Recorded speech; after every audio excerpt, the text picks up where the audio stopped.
The boardroom fell silent as I scattered 3 envelopes across the mahogany table. Garrett Wainwright's face drained of color as he reached for the first one, my resignation letter. His hand trembled slightly as he opened the second envelope, the data center lease termination notice, but it was the third envelope that made him go completely pale. The renewal proposal. Triple the maintenance costs. No more discounts. No more favors. What is this? He stammered, his usual arrogant tone replaced with something that sounded almost like panic. The other executives leaned forward, trying to glimpse the documents. Just 48 hours earlier, this same man had yawned in my face while slashing my operational budget, claiming the company couldn't spare $800 for dual monitors. Now, he was staring at paperwork that would cost Summit Technologies an additional $1.2 million annually. My phone buzzed on the table. Another notification from the data center monitoring system. I let it sit there, watching Garrett's eyes dart between the envelopes and my expressionless face. "You can't do this," he finally managed. I picked up my phone, silenced the notification, and looked him directly in the eye. "I already did. Welcome to the Payback office channel, where corporate karma comes full circle. If you've ever been undervalued, overlooked, or completely dismissed by someone who thought they held all the cards, you're in the right place." Before we get into exactly how one budget meeting turned into a corporate catastrophe, let's build this community together. We're on our way to 7,000 subscribers, people who believe that respect in the workplace isn't optional, it's essential. Hit that subscribe button and join us. My name is Devon Winters, and until 2 days ago, I was the Director of Data Infrastructure at Summit Technologies, one of the fastest-growing fintech companies in the Pacific Northwest. For 7 years, I built their entire server ecosystem from the ground up, ensuring 99.99% uptime while keeping costs 40% below industry standard.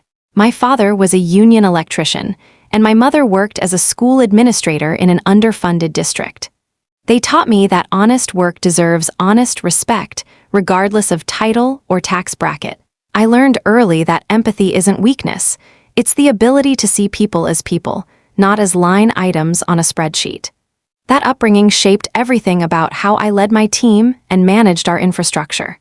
I never forgot what it felt like to watch my parents stress over bills, to see my dad come home exhausted, but still make time to help neighbors with their wiring problems for free. Those lessons stayed with me even as I climbed the corporate ladder, earned my certifications, and eventually managed a department of 15 skilled professionals. I believed in meritocracy. I believed that good work, efficiency, and dedication would be recognized and rewarded. I was wrong.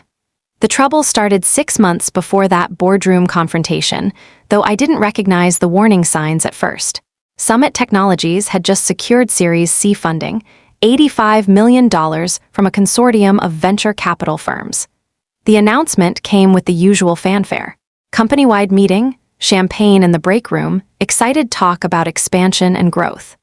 Our CEO, Malcolm Hunt, gave an inspiring speech about scaling responsibly and maintaining the culture that got us here. Then they brought in Garrett Wainwright as the new chief financial officer. Garrett arrived from a failed startup in San Francisco, though his LinkedIn profile carefully reframed that failure as a successful strategic pivot and acquisition. He wore expensive suits that he somehow made look cheap, and he had this particular way of checking his watch while you were mid-sentence that made it clear he'd already decided you weren't worth his time. Our first interaction happened during his second week. He'd called a meeting with all department heads to review operational efficiency metrics. I prepared a comprehensive presentation showing how my team had reduced server costs by 40% compared to industry benchmarks while actually improving performance and reliability. I was proud of that presentation.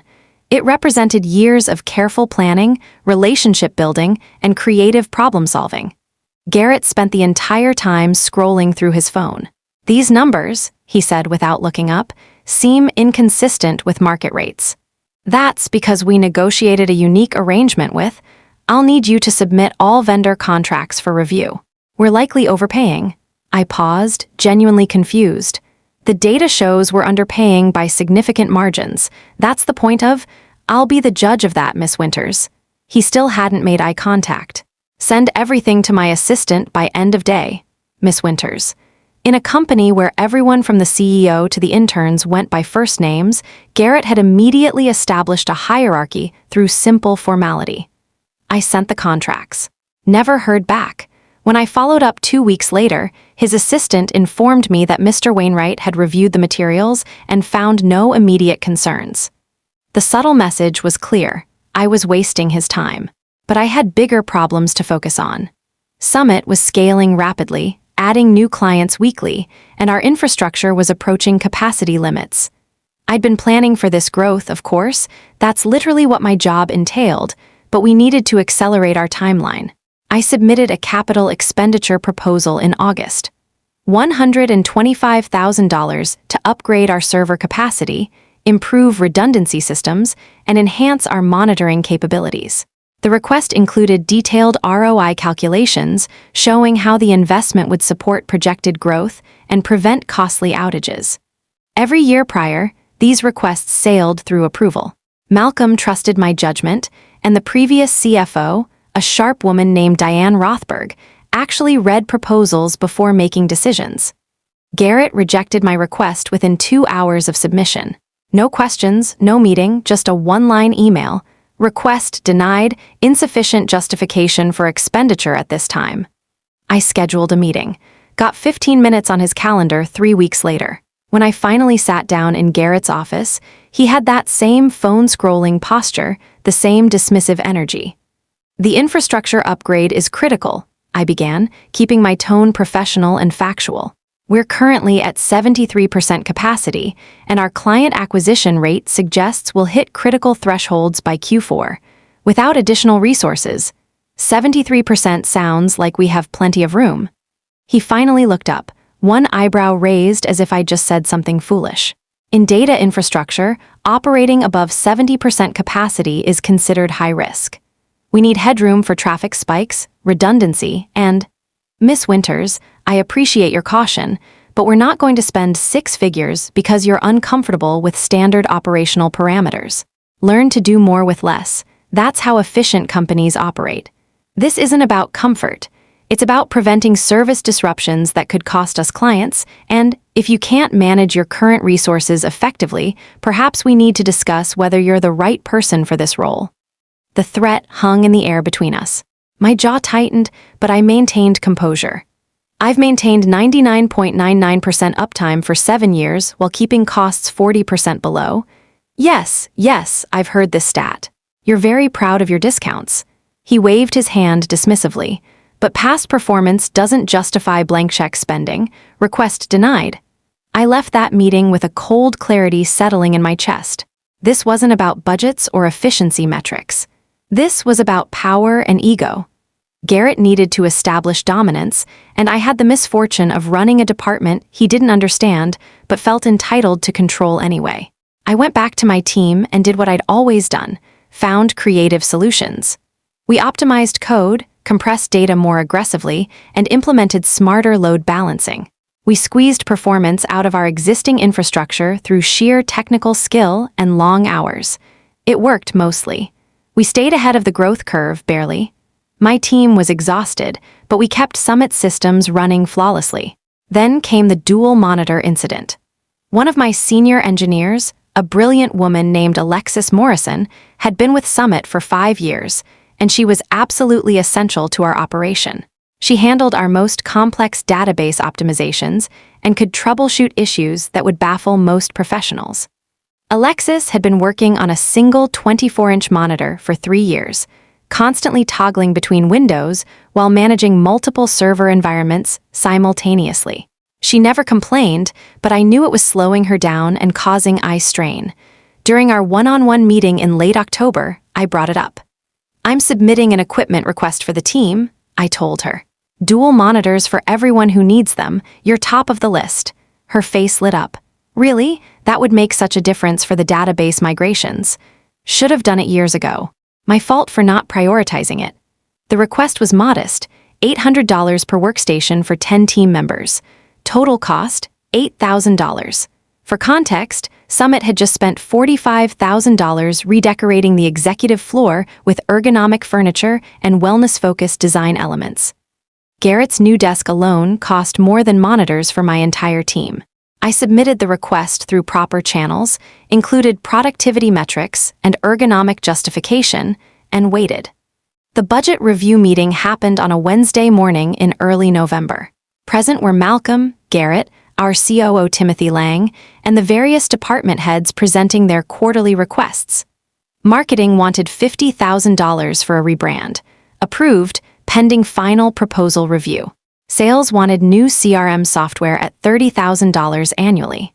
Approved, with enthusiasm about potential ROI. HR wanted to bring in a consultant for $25,000 to improve workplace culture and employee engagement. Approved, because apparently we needed a consultant to tell us that people wanted basic equipment to do their jobs. My turn, I kept it simple. Requesting $8,000 for dual monitor setups for the infrastructure team. This equipment will improve efficiency for complex multi-environment management and reduce eye strain during extended troubleshooting sessions. The productivity gains will easily offset the minimal investment. Garrett didn't even pretend to consider it. He literally yawned, an exaggerated, theatrical yawn, and leaned back in his chair. "We can't spare $800 for dual monitors," he announced, as if this was the most obvious conclusion in the world. Then he took his red pen and slashed a line through my request on the printed agenda. The room went quiet. Timothy looked uncomfortable. Malcolm was reading something on his tablet, not really paying attention. "It's $8,000 total," I corrected, keeping my voice level. "For 10 engineers who manage every system this company depends on. I heard you the first time. Request denied. Your team has monitors. They can keep using them." He was already looking at the next item on the agenda. Something snapped inside me, not explosively, more like a cable pulled too tight, finally reaching its breaking point. "Just to clarify," I said slowly, "you're denying $8,000 for equipment that directly impacts our ability to manage infrastructure efficiently?" "That's correct." He didn't even look up. "But you approved $45,000 for executive floor furniture last month." Now he looked up. His expression hardened. "The executive environment directly impacts our ability to close deals and maintain professional standards. Your team sits in a basement server room. Nobody sees them. Functionality is sufficient. Nobody sees them because they're keeping the lights on while everyone else takes credit for. This discussion is over, Miss Winters. Request denied." "Move on." Malcolm finally glanced up from his tablet. "Devon, I'm sure we can revisit this next quarter. Let's keep the meeting moving." I nodded slowly and sat back. But my mind was already racing in a completely different direction. The meeting continued around me. I heard voices discussing other budgets, other priorities, but I wasn't really listening anymore. I was doing calculations. Specifically, I was calculating the value of my silence. For 7 years, I'd been managing Summit's data infrastructure with a unique arrangement that nobody except me, Diane, the former CFO, and our data center partner really understood. When Summit was a scrappy startup operating out of a shared office space, we couldn't afford traditional data center contracts. The big providers wanted long-term commitments and premium pricing, so I got creative. Through a former colleague, I connected with a regional data center company called Pacific Crest Solutions. They were newer, hungry for clients, and willing to negotiate unusual terms. I brought Summit in as a client, yes, but I also brought something else: my personal reputation and expertise. The owner of Pacific Crest, a veteran IT professional named Raymond Schultz, knew me from industry conferences. He knew my work. He trusted that any company I was managing infrastructure for would be a reliable, low-maintenance client. Based on that trust, Raymond offered Summit a deal that was unprecedented in the industry.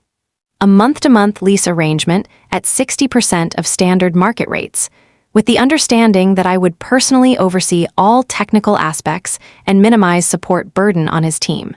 Essentially, Pacific Crest was betting on me, not on Summit Technologies.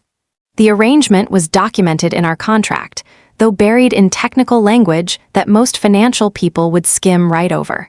Section 7.32 specified that the preferential rate structure was contingent upon current technical oversight and relationship management protocols. In plain English, the discount existed because I existed in my role, maintaining the relationship and managing everything so efficiently that Pacific Crest never had to worry about Summit as a client. If I left, that preferential rate evaporated.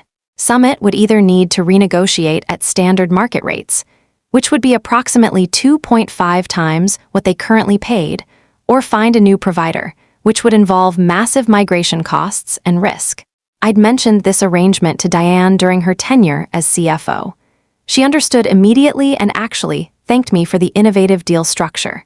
She made sure my compensation reflected my value, approved my budget requests without hassle, and generally treated me like the strategic asset I was.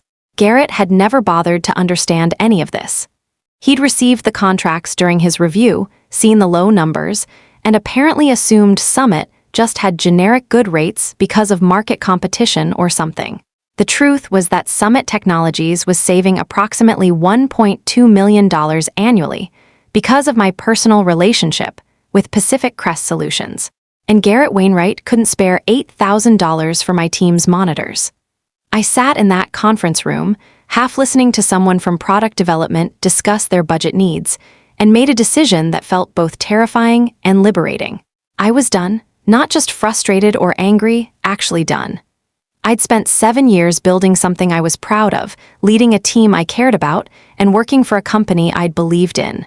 But watching Garrett yawn while dismissing my team's basic needs, after months of his condescension and short-sighted penny-pinching, crystallized something I'd been avoiding.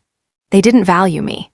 They valued the results I produced while taking me completely for granted. That evening, I had a video call with Raymond at Pacific Crest Solutions. We'd maintained regular communication over the years, quarterly check-ins to ensure everything was running smoothly. "Devon, good to see you," Raymond greeted me warmly. "Everything running well on your end?" "Actually, Raymond, I need to discuss something sensitive." His expression shifted to concern. "What's going on?" "I'm planning to resign from Summit. I wanted to give you advance notice because I know our contract situation is unique." Raymond leaned back in his chair, processing this information. "That's significant. Can I ask what happened? You've seemed happy there for years." I gave him the abbreviated version. New CFO, fundamental lack of respect, increasing difficulty doing my job effectively. "I'm sorry to hear that," Raymond said genuinely. "You've been one of the best clients we've ever had, and I mean you specifically, Devon. Your leadership is the only reason we've been able to maintain those rates for Summit." "I understand. That's why I'm calling. I want to handle this transition ethically. What do you need from me?" Raymond was quiet for a moment, thinking. "Well, contractually, our agreement specifies that the current rate structure is tied to your oversight. If you're leaving, Summit will need to renegotiate. Standard procedure would be a 90-day notice period, then rates adjust to market levels. Which would be," he pulled up something on his computer, "for their current usage, approximately $1.47 million annually, compared to the $580,000 they're paying now under our special arrangement." The number hung in the air between us, nearly $1 million in additional annual costs. "However," Raymond continued, "there's a clause in Section 7.32 that allows for immediate rate adjustment if the key personnel requirement isn't maintained. That was included specifically because our preferential pricing was predicated on your involvement. So if I resign, the rate changes immediately?" "Technically, yes, though we'd typically offer a transition period as a courtesy. But Devon, I'll be direct with you. Without your oversight, Summit becomes a much higher-risk client for us. They've grown significantly, their demands have increased, and frankly, I don't have confidence in their technical judgment based on some of the requests we've been getting lately." That caught my attention. "What requests?" "Their CFO's office has been reaching out, asking about switching to cheaper providers, questioning our pricing, requesting detailed breakdowns that suggest they don't understand what they're actually paying for. It's been concerning. I've been copying you on those emails." I checked my inbox. Sure enough, there were several forwarded messages from the past month that I'd filed away, not realizing they were part of a pattern. Garrett's assistant had been price shopping, sending out RFPs to budget data center providers. The irony was almost funny. Garrett thought he was being a savvy negotiator, looking for better deals, completely unaware that he already had the best deal possible, and his antagonistic behavior was about to destroy it. "Raymond, I need to give my notice soon. Whatever happens with Summit after I leave is their decision to manage. I just wanted you to have appropriate warning." "I appreciate that, Devon.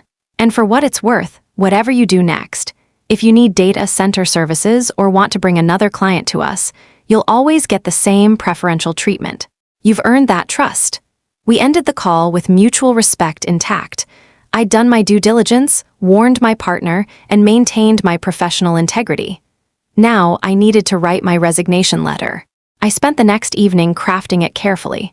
Professional, concise, giving the standard 2 weeks' notice. I didn't elaborate on reasons for leaving, didn't lodge complaints, didn't burn bridges. Just a simple statement that I was resigning from my position as Director of Data Infrastructure, effective in 2 weeks, and would ensure a smooth transition of responsibilities. The second document was addressed to Raymond at Pacific Crest Solutions. Formal notification that I would no longer be serving in my current role at Summit Technologies, and therefore the special rate arrangement should be adjusted per our contract terms. The third document was the one that gave me a grim sense of satisfaction. A renewal proposal that Raymond had prepared at my request, showing what Summit's costs would look like under standard market terms. 3-year contract, $1.47 million annually, standard support levels, no special accommodations. I printed all 3 documents, placed them in separate envelopes, and put them in my bag. Then I waited for the right moment. It came 2 days later during the quarterly capital budget presentation, a full board meeting with executives, senior leadership, and several board members dialing in remotely. Garrett was presenting the financial overview, highlighting cost savings and efficient resource management. "Our operational efficiency has improved 12% over the previous quarter," he announced proudly, clicking through his presentation. "We've maintained strict budget discipline across all departments, eliminating unnecessary expenditures and focusing resources on revenue-generating activities." My phone buzzed on the table in front of me. A notification from our data center monitoring system, something I'd configured to send me updates during critical meetings, so I'd always be informed of system status. Malcolm, sitting next to me, glanced over at my phone screen out of habit, then looked at me with slight confusion. The notification was routine, nothing urgent, but his glance reminded me that I was sitting in this room, still doing my job, while Garrett took credit for efficiency that primarily meant denying my team basic equipment. I stood up. Several people looked at me, surprised by the interruption. "Devon, is everything all right?" Malcolm asked. "I need to address something time-sensitive," I said calmly. I walked to the front of the room where Garrett stood at the presentation screen. His expression shifted from confusion to annoyance at the interruption. From my bag, I pulled out 3 envelopes, placed them on the table in front of him, spread them out so the labels were visible. The room went silent. Garrett's face began changing color as he read the envelope labels. Letter of resignation, Pacific Crest Solutions, contract notification, data center services renewal proposal. "What is this?" His voice tried to maintain authority but came out uncertain. "The first envelope is my resignation, effective immediately," I said. My voice carried clearly through the quiet room. "I'm forfeiting my 2-week notice period." The second envelope is notification to our data center provider that I'm no longer serving in my current capacity. The third envelope is the renewal proposal showing what our data center costs will be going forward. Garrett opened the third envelope first. Still not grasping the situation, I watched his eyes scan the numbers, saw the moment comprehension hit. His face went from pink to white. "This says $1.47 million annually. We pay $580,000. This must be a mistake." "No mistake. We pay $580,000 because 7 years ago, I negotiated a unique arrangement based on my personal relationship and reputation with Pacific Crest Solutions. That preferential rate was contingent on my direct oversight and management, as specified in Section 7.32 of our service contract." Malcolm stood up. reaching for the document. Wait, hold on. Devon, what exactly are you saying? I'm saying that Summit Technologies has been saving approximately $890,000 annually on data center costs, because of an arrangement I personally established and maintained. That arrangement terminates with my employment. The renewal proposal reflects standard market rates. Timothy, the COO, was now also reading over the documents, his face growing pale. This can't be right. We can't afford an additional $1 million annually in operational costs. That would completely destroy our margins. You should have thought about that before denying $8,000 for equipment my team needed to do their jobs effectively, I said. Looking directly at Garrett, one of the board members on the video call spoke up, her voice sharp. Someone explain what's happening here. Why is our data center cost potentially increasing by 150%? Garrett was fumbling through the renewal proposal, desperately looking for an out. This is ridiculous. We can find another provider. There are dozens of data center companies that would charge you similar rates. Yes, I interrupted. And migration would cost approximately $200,000, take 4 to 6 months, and carry significant risk of service disruptions. You're welcome to explore those options, but I won't be here to manage that process. Effective immediately. Malcolm looked stricken. Devon, surely we can discuss this. If this is about the monitor request, it's not about monitors, Malcolm. It's about fundamental respect and recognition of value. For 7 years, I've kept your infrastructure running flawlessly, while saving this company nearly $1 million annually through personal relationships and expertise. And your CFO yawned in my face while denying basic equipment for my team, because he couldn't spare a rounding error in your quarterly budget. The room erupted in urgent whispers. Board members asking questions over the video feed, Timothy frantically typing on his laptop, probably trying to verify the numbers. Garrett looked like he might be sick. This is sabotage, Garrett finally managed, his voice rising. You're deliberately harming this company out of spite over a minor budget decision. This is unprofessional and possibly illegal. Nothing about this is illegal, I said calmly. I negotiated a contract that benefited Summit enormously, disclosed the terms to leadership, and managed it effectively for 7 years. I'm now exercising my right to resign from my position. The contract terms are clear. Preferential rates were tied to my oversight. I'm no longer providing that oversight. Pacific Crest Solutions is simply adjusting to standard market rates, as is their right and as is specified in the contract your office reviewed and apparently didn't fully understand. One of the board members spoke up from the video screen, an older man named Howard Finch. Malcolm, did you know about this arrangement? This seems like a significant dependency on a single employee. Malcolm looked uncomfortable. I knew Devon had negotiated good rates with our data center provider. I didn't realize the terms were quite so, specifically tied to her individual role. Because you never asked, I said, not unkindly. The information was available. Diane understood it. But after she left and Garrett came in, nobody bothered to understand the infrastructure arrangements. You just enjoyed the low costs and assumed they were permanent entitlements. Garrett had recovered some of his composure, though his face was still pale. We'll renegotiate. Obviously, Pacific Crest wants to keep our business. They're not going to kill a relationship over the departure of the person who brought them the client and managed everything flawlessly for 7 years. I finished his sentence. Actually, I spoke with Raymond Schultz, the owner of Pacific Crest. He's been concerned about Summit's trajectory for months. Your office has been sending out RFPs to budget providers, questioning their pricing, generally behaving like you don't value the relationship. Without me as the liaison, you're just another mid-sized client with growing demands and apparently difficult management. He's happy to keep your business at market rates, but the preferential treatment is over. Timothy was reading something on his laptop screen. The contract really does specify this. Section 7.32, exactly as Devon stated. The rate structure is contingent on current technical oversight and relationship management protocols. I'm looking at it right now. Howard's voice came through the speaker again. Garrett, did you review this contract when you took over as CFO? I reviewed hundreds of contracts, Garrett said defensively. I can't be expected to memorize every technical clause in every vendor agreement.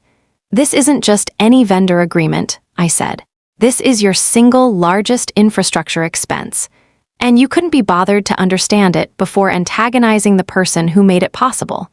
The meeting dissolved into chaos, board members demanding answers, Malcolm trying to restore order, Garrett attempting to blame me, blame Pacific Crest, blame anyone except himself, Timothy running calculations on what this would do to their operating expenses. I simply collected my bag and walked toward the door. Devon, wait, Malcolm called out. We need to talk about this. Surely there's some accommodation we can reach. I paused at the doorway and turned back. Malcolm, you're a good person and you built something impressive here, but you empowered someone who values optics over substance, who cuts costs without understanding value, and who treats expertise as disposable. I hope Summit succeeds, genuinely, but I won't be part of an organization that asks me to beg for basic respect. Name your price, Garrett blurted out, desperation creeping into his voice. Whatever you want, salary increase, equity, whatever. Just stay and maintain the Pacific Crest relationship. I looked at him for a long moment. Last week, I would have stayed for $8,000 worth of monitors and a basic acknowledgement of my team's value. Today, there's no number high enough. Some bridges once burned, stay burned. I walked out of the conference room, down the elevator, and out of Summit Technologies for the last time as an employee. The aftermath unfolded over the following weeks, though I wasn't directly involved. I heard through former colleagues who kept in touch, and through industry connections who found the whole situation darkly amusing. Summit tried to negotiate with Pacific Crest Solutions. Raymond was professional and courteous, but firm. The preferential rate had been a personal accommodation for me, not a standard business arrangement. At market rates, he'd be happy to continue serving Summit. Otherwise, they were welcome to seek services elsewhere. Summit sent out RFPs to other data center providers. The quotes came back ranging from $1.3 million to $1.8 million annually. Several providers, upon learning that I was no longer managing Summit's infrastructure, actually increased their quotes, citing higher support costs for clients without strong technical leadership. Garrett tried to hire my replacement quickly, hoping to find someone who could either negotiate better rates or manage a migration. He learned that senior infrastructure directors with my experience and track record commanded salaries $40,000 minus $60,000 higher than what I'd been making. Several candidates, upon researching Summit and learning about the circumstances of my departure, withdrew from consideration. The industry is smaller than people think, and word spreads quickly about companies that mistreat technical leadership. Malcolm reached out to me personally 3 weeks after my resignation. We met for coffee at a neutral location. He looked tired. I owe you an apology, he said without preamble. I should have been paying attention. I should have understood what you were contributing beyond just keeping the servers running. I appreciate that, I said honestly. The board is furious. We're looking at $900,000 in additional annual costs. Our margins can't absorb that easily. We'll have to cut other areas, probably delay some expansion plans. I didn't respond. It wasn't my problem to solve anymore. Garrett's on thin ice, Malcolm continued. The board sees this as a catastrophic failure of due diligence and relationship management. There's talk of replacing him, but we're stuck with him for at least another quarter while we sort out this mess. What about my team? I asked. That was the part I still cared about. Are they being taken care of? Malcolm had the decency to look ashamed. We approved the monitor request and gave them all raises and hired 2 additional engineers to reduce workload. Closing the barn door after the horse has bolted, I know. They're good people. They deserve support. They deserved it when you were asking for it on their behalf. He paused. For what it's worth, I learned something expensive here. Infrastructure isn't just a cost center to be minimized. The people who build and maintain critical systems are strategic assets, not line items. Expensive lesson, I agreed. Is there any chance you'd consider coming back? Name your terms, truly. Garrett won't interfere, I'll make sure of that. The board authorized me to offer whatever it takes. I'd anticipated this ask, already thought through my answer. Malcolm, even if I wanted to, I couldn't. I spoke with Raymond last week. He's found a new client for the infrastructure capacity he was holding for Summit at preferential rates. Someone I referred to him, actually. That door is closed permanently. Malcolm's face fell. He'd been holding on to hope that there was a path back to the old arrangement. "Where are you going?" he asked. "What's next for you?" I smiled. "I'm joining a startup as VP of Infrastructure and Technical Operations. 20% lower base salary than Summit was paying me, but significant equity and a leadership team that actually values technical expertise. They're building something interesting in the sustainable energy sector. Raymond is setting up their data infrastructure, preferential rates." Of course, Malcolm echoed with a sad smile. "You're taking your magic with you." "It's not magic, Malcolm. It's relationships, expertise, and mutual respect. Those things have value." Garrett never understood that. He saw numbers on a spreadsheet and thought cutting costs meant effective leadership. He optimized for short-term savings without understanding long-term value. We finished our coffee with polite conversation. Industry trends, mutual connections, no hard feelings on my part, honestly. Malcolm had made mistakes, but he'd never been malicious, just inattentive. As we parted ways, Malcolm said one last thing. "I hope your new company appreciates what they're getting, and I hope they're smart enough to never take it for granted." "So do I replied. 3 months later, I saw the announcement. Garrett Wainwright had decided to pursue other opportunities. Leaving Summit Technologies. Corporate speak for being fired, of course. His LinkedIn profile soon showed him at a much smaller company, much less impressive title. Timothy, the COO, took over financial oversight temporarily. One of his first actions was sending a company-wide memo about the importance of recognizing and retaining key talent, about understanding the difference between cost-cutting and value destruction. A few of my former team members reached out. Alexis Morrison, the senior engineer who'd sparked the monitor controversy, sent me a message. "Got my dual monitors, got my raise, but it doesn't feel right. We all know why these changes happened. It's embarrassing that it took your departure to make them see sense. Thank you for fighting for us, even though it cost you." I told her I appreciated the message, that she should stay at Summit as long as it served her career goals. No point in burning her opportunities over my grievances. But then I added, "If you ever want to explore sustainable energy infrastructure challenges, let me know. We're building something interesting over here." She joined my new team 2 months later. So did 2 other engineers from Summit, not because I poached them. I made a point of never directly recruiting, but because talented people talk to each other. And word got around that there was a better option available. Summit eventually stabilized. They negotiated a slightly better rate with Pacific Crest, not anywhere near the preferential rate I'd secured, but about 10% below the initial renewal quote. They hired a competent infrastructure director at a premium salary. They continued growing, though more slowly than projected, due to the increased operational costs. The company survived, but it paid a price that went far beyond the $890,000 in additional annual data center costs. They lost institutional knowledge, team cohesion, and the intangible benefits that come from having leadership that understands the systems they depend on. All because someone couldn't spare $8,000 for monitors. My new role has been everything I hoped for. The startup, Green Grid Innovations, is working on smart grid technology for renewable energy distribution. The infrastructure challenges are complex and meaningful. The leadership team includes the CTO in technical decisions.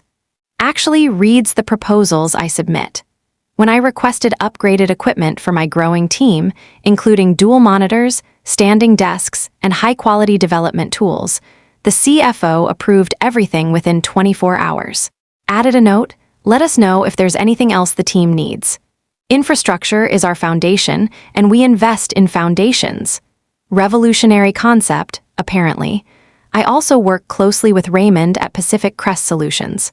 We're actually partnering on a case study about how relationship-based contract structures can benefit both providers and clients when managed with mutual respect and clear communication.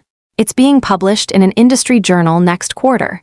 The case study doesn't name Summit Technologies directly, but industry insiders will recognize the situation. It's become a cautionary tale. that recruiters and consultants reference when talking about the hidden costs of poor technical leadership and the value of understanding your infrastructure dependencies. Reflection and conclusion, looking back, I don't regret my decision. Not for a second. Could I have handled it differently? Maybe. Could have given more notice. Tried harder to make leadership understand before it reached crisis point. Been more patient with Garrett's learning curve. But here's what I know. Patience in the face of disrespect isn't virtue. It's self-abandonment. I spent months trying to work within the system, documenting my value, making reasonable requests, following proper channels. Every attempt was dismissed, belittled, or ignored. At some point, continuing to accept that treatment sends a message to leadership, to your team, to yourself, that it's acceptable. It's not. The dual monitor request wasn't really about monitors. It was a symbol of something larger. Weather Summit valued the people who made everything else possible.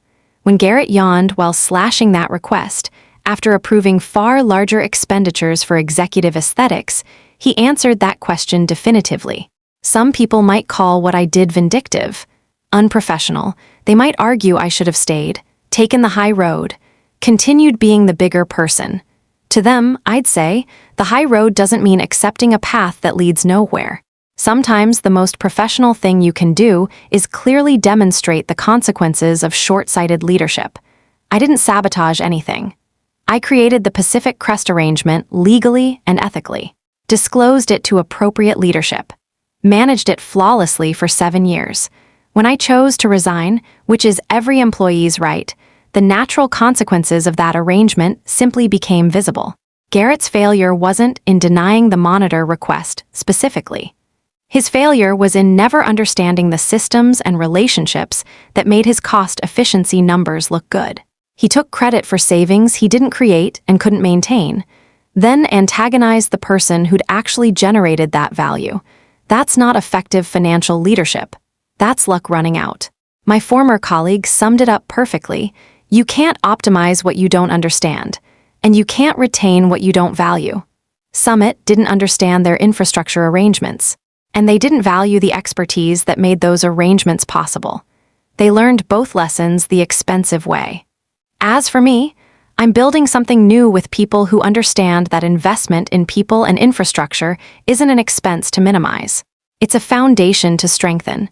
My team at Green Grid just got approval for a comprehensive training budget, new collaboration tools, and yes, triple monitor setups for anyone who wants them, not because we begged, but because leadership understands that enabling talented people to do their best work is how you build something sustainable. It's amazing what's possible when basic respect is the starting point, rather than something you have to fight for. The payback wasn't about the money Summit lost, or the embarrassment Garrett faced. The real payback was the clarity I gained about my own worth, and the reminder that expertise, relationships, and integrity have value that goes beyond any single employer. Companies that recognize that value will thrive. Companies that don't will pay premium rates while wondering why their best people keep leaving. Summit Technologies learned which category they fell into. It cost them approximately $890,000 annually, plus the institutional knowledge of several experienced engineers, plus their reputation in a tight-knit industry, all for the low price of an $8,000 monitor request and one CFO's ego. Some lessons can only be learned the expensive way. I doubt Garrett learned anything from this experience. People like him tend to externalize blame, see themselves as victims of circumstances rather than architects of consequences. But maybe he's at his new, smaller company right now, cutting costs without understanding value, waiting for the next Devon Winters to teach him the same lesson again. Either way, it's not my problem anymore. If this story resonated with you, whether you've been undervalued at work, overlooked for contributions, or simply believe that expertise and respect matter, subscribe to the Payback Office channel. We're building a community of professionals who understand that knowing your worth isn't arrogance. It's self-respect. Help us reach 7,000 subscribers who believe that workplace dignity isn't negotiable. And remember, the next time someone yawns while dismissing your value, maybe it's time they learned what that value actually costs.